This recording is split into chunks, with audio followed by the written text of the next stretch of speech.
Hi friends, आज आपण कवठाची recipe पाहणार आहोत। त्याचे फायदे भरपूर आहेत। हे बघा, अशा प्रकारे कवठ असतं पिकलेलं। त्याचा रंग थोडासा काळपट कलर असतो। शिवरात्रीमध्ये ते खूप प्रमाणात बाजारामध्ये येतात।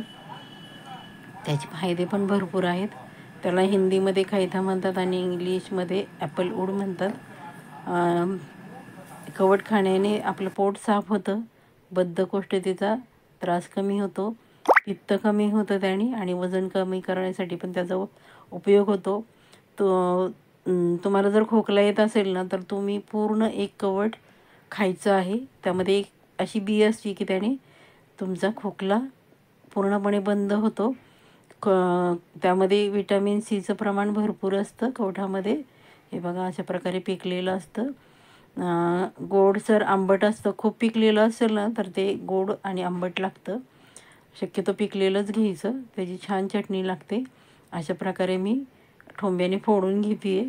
व्यवस्थित सांभाळायचं, नाहीतर काय होतं, आपलं त्या हात सापडू शकतो।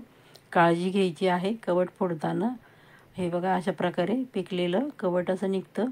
मी त्याच्या शिरा पण घेणार आहेत आणि पूर्ण बिया पण घेणार आहे, कारण ते खाण्याने खरंच खूप फायदा होतो आपल्याला। भरपूर प्रमाणात आपल्याला त्यामध्ये विटॅमिन सी मिळते आणि फायबर त्यामध्ये भरपूर असतं। त्यामुळं ते त्याच्या शिरा सकट खायचं असतं। चवीला तर खूपच सुंदर लागतं, आंबट गोड। तुम्हाला जे हवं आहे ते तुम्ही त्यामध्ये मिक्स करायचं आहे। हे बघा, अशा प्रकारे त्यामध्ये मी गूळ घालणार आहे। पूर्ण सगळं साफ करून घ्यायचं व्यवस्थित। व्हिडिओ पूर्ण पाहायचा आहे, कुठे स्किप करायचं नाही, म्हणजे तुम्हाला कळेल कशा प्रकारे मी करत आहे। त्यामध्ये तुम्ही जेली बनवू शकता, सरबत पण बनवतात त्याची, आणि तिखट चटणी पण कवठाची बनवतात। पण मी आज फक्त त्यामध्ये गूळ घालणार आहे, बाकी कशाचाही वापर करणार नाही। साधी सिंपल रेसिपी मी तुमच्यासाठी आणली आहे मैत्रिणींनो, आणि त्यामध्ये आपण गुळाचा वापर करणार आहोत। ज्या प्रमाणात तुम्हाला गोड हवं आहे त्या प्रमाणात तुम्ही गूळ घालू शकता। येथे तुम्ही साखरेचा पण वापर करू शकता, पण गूळ खाण्याचे खरंच खूप फायदे आहे। गूळ थंड आहे आणि तो पण आपल्याला पचायला खूप छान मदत करतो। अशा प्रकारे आपण चमच्याने न हलवता हाताने मस्त कालवायचं आहे। खूप छान लागतं। शिवरात्रीमध्ये तर ते अवश्य खातात बघा कवठ हे फळ, आणि बाजारामध्ये पण त्या काळामध्ये भरपूर येतात कवठ।